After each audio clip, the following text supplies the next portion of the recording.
김민지 기자 불러보겠습니다. 안녕하십니까? 네, 안녕하세요. 김민지입니다. 네, 오늘도 김민지 기자의 주도로 쭉 준비한 소식을 소개해 주시죠.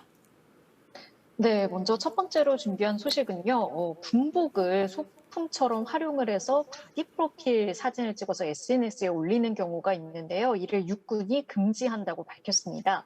육군본부는 최근 예하부대에 공문을 내려보내서 장병들에게 군복이나 제복을 착용하거나 활용한 사진을 온라인에 게시하지 말라고 지시했다라고 오늘 밝혔는데요.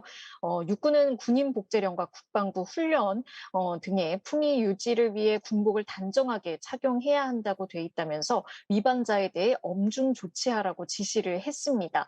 육군은 일부 장병이 사진을 촬영하면서 군복을 벗어 어깨에 걸치는 등 소품처럼 활용하고 이를 프로필 사진으로 공개함에 따라서 군기 문란 지적이 꾸준히 있어 왔다라고 설명을 했는데요. 이로 인한 국민의 대군 신뢰의 저하가 우려된다고 지적했습니다.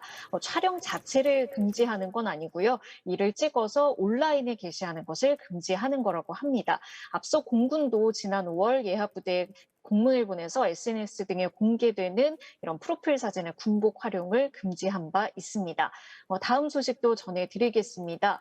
중학생들이 저지른 범죄라서 좀 충격이 큰 사건인데요. 인천의 한 편의점에서 점원을 폭행하고 현금을 빼앗은 중학생 2명이 경찰에 체포됐다고 합니다.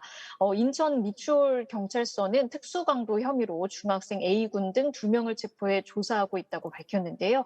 A군 등은 어제 오후 인천 미추홀구의 한 편의점에서 20대 점원을 폭행하고 카운터에 있던 현금 20여만 원을 빼앗은 혐의를 받고 있습니다.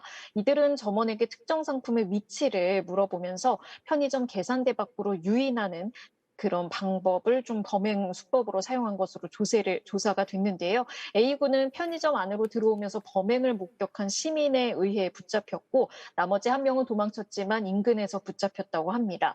경찰 조사에서 이들은 용돈이 없어서 범행을 했다라고 진술을 했다고 하는데요. 경찰은 추가 조사를 벌여서 이들에 대한 구속영장 신청 여부를 결정할 계획입니다. 마지막 소식 짧게 전해드리겠습니다. 스토킹 피해자들의 일상 회복을 돕기 위해서 서울시가 전국 최초로 스토킹 피해자 보호시설을 오는 10월부터 운영할 예정이라고 합니다. 서울시는 오늘 최근 스토킹으로 인한 강력범죄 사건이 늘어남에 따라서 이런 내용을 담은 종합대책을 발표했는데요. 스토킹 범죄와 관련해서는 오늘 법무부에서도 살인, 성폭력, 강도, 미성년자 유괴 등의 범죄자에게만 부착해왔던 이 전자발찌를 스토킹 범죄자에게도 부착할 수 있도록 법 개정을 추진하겠다고 밝히기도 했습니다. 네, 김민지 기자의 8분 MZ 잘 들었습니다. 고맙습니다. 감사합니다.